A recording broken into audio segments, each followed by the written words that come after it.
এই দেবতাটি শুয়ে শুয়ে মদ খাচ্ছিল, যেখানে ড্রাগন কন্যা চলে আসে। আসলে আজকে দেখতে চাই সেই মায়ের জন্য এই ভিডিওতে কে কে লাইক সাবস্ক্রাইব করে। আসলে আমি দেখতে চাই তুমি মাকে কতটা ভালোবাসো, আর কমেন্টে অবশ্যই আই লাভ ইউ মা লিখে যাবে। এই মেয়েটি 100 বছর ধরে সাধনা করে ড্রাগন থেকে মানুষ রূপ পেয়েছে। এই দেবতাটি তখন তাকে একটি শর্ত দিল, যদি সে পৃথিবীতে সত্যিকারে ভালোবাসা খুঁজে পায় তাহলে সে স্বর্গীয় কন্যা হয়ে যাবে। এজন্য দেবতা তাকে একটি কলম উপহার দেয়, যেটা তাকে সমস্ত বিপদ থেকে রক্ষা করবে, আর তখন তাকে পৃথিবীতে পাঠিয়ে দেয়। যাও যাও যখন খেলা করতেছিল, সেখানে তার সৎমা এসে হাজির হলো। সৎমা কোনোভাবে জানতে পেরেছে তার কাছে একটি জাদু কলম আছে, যা তাকে সমস্ত বিপদ থেকে রক্ষা করে, যার কারণে সৎ মামা তাকে আদর করে ডাকতে থাকে। আর কলমটি দিতে প্রথমে ঝাউ ঝাউ কলমটি না দিতে চাইলেও মা তাকে জোর করে কলমটি নিয়ে নেয়। আর কলমটা পাওয়া মাত্রই তার আসল রূপ দেখা যায়। সে পাহারাদারকে ডেকে ঝাউঝাউকে মানব বাজারে বিক্রি করে দেওয়ার কথা বলে।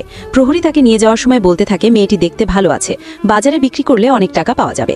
কথাগুলো শুনে ঝাউঝাউ সুযোগ বুঝে তাদের চোখে ধুলো দিয়ে পালাতে থাকে, কিন্তু ক্ষুধার্ত হওয়ায় দুর্বলতার কারণে সে রাস্তাতেই অজ্ঞান হয়ে যায়। কিছুক্ষণ পরে রাস্তা দিয়ে যাওয়ার সময় রাজকুমার হঠাৎ তাকে দেখতে পায় আর তাকে নিজের বাড়িতে নিয়ে যায়। তোমাদের কি মনে হয় ঝাউঝাউ কি পারবে তার সত্যিকারের মানুষগুলো খুঁজে বের করতে? দেখতে চাইলে কমেন্ট করো পার্ট 2।